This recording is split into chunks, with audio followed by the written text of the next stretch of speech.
Alors pour le 16, voici la formule de la fonction. Pour trouver un nombre dérivé, normalement on calcule le taux de variation. Alors après on a des formules toutes faites, hein, mais cette technique-là est justement là pour démontrer les formules toutes faites. Donc on calcule le taux de variation entre moins 1 et moins 1 plus h, ce qui s'écrit, alors normalement c'est f de a plus h moins f de a sur h, en remplaçant a par moins 1, donc f de moins 1 plus h moins f de moins 1 sur h. F de moins 1 plus h, je vais mettre des parenthèses autour de moins 1 plus h, et dès que je rencontre x, j'écris moins 1 plus h.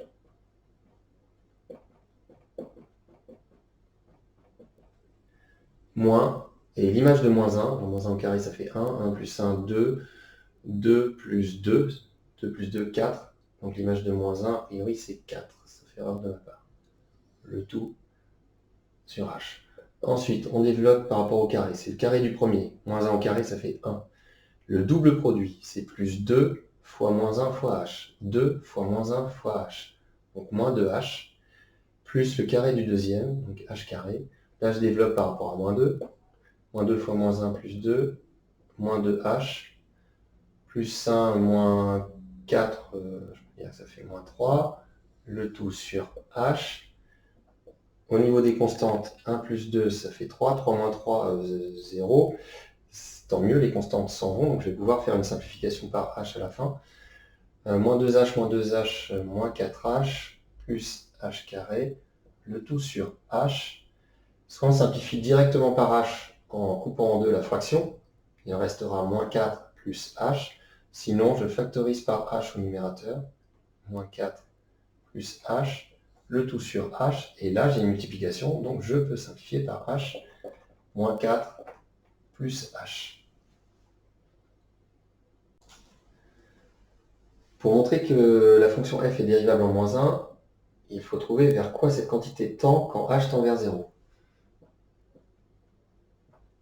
Quand h tend vers 0, cette expression-là, moins 4 plus h, tend vers moins 4. C'est comme si lui était extrêmement, extrêmement petit.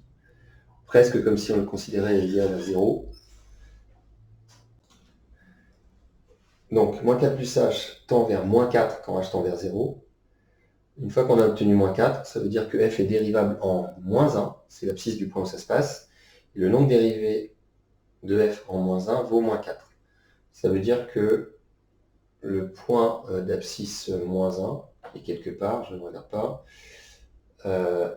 Si vous voulez en dessiner la tangente à la courbe en cet endroit, vous vous décalez de 1 vers la droite et vous descendez de 1, 2, 3, 4.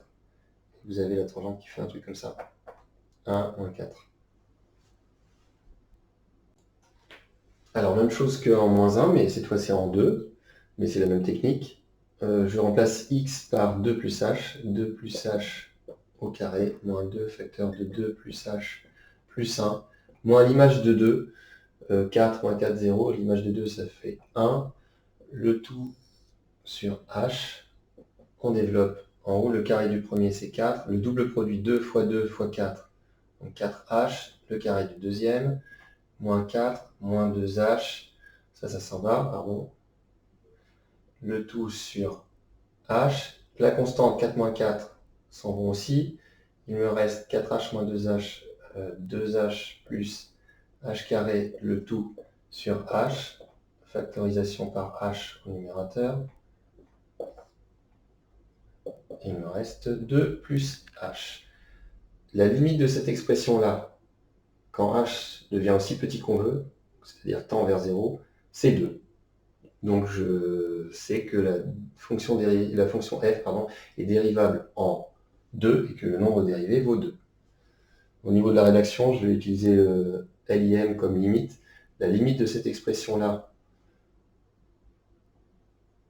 la limite de 2 plus h, quand le nombre h tend vers 0, ça j'écris en plus petit, vaut 2.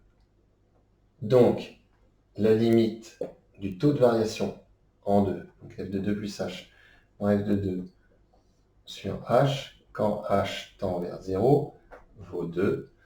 Donc, f est dérivable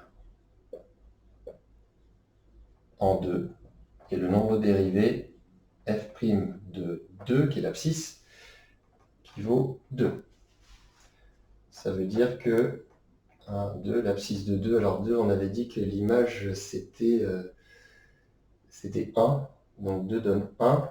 Donc c'est en ce point-là. Et en ce point-là, le coefficient directeur vaut 2. Ça veut dire qu'on se décale de 1, on descend de 2. Et vous avez la tangente à la courbe qui fait ceci. Une unité vers la droite. Et on descend de 2 unités.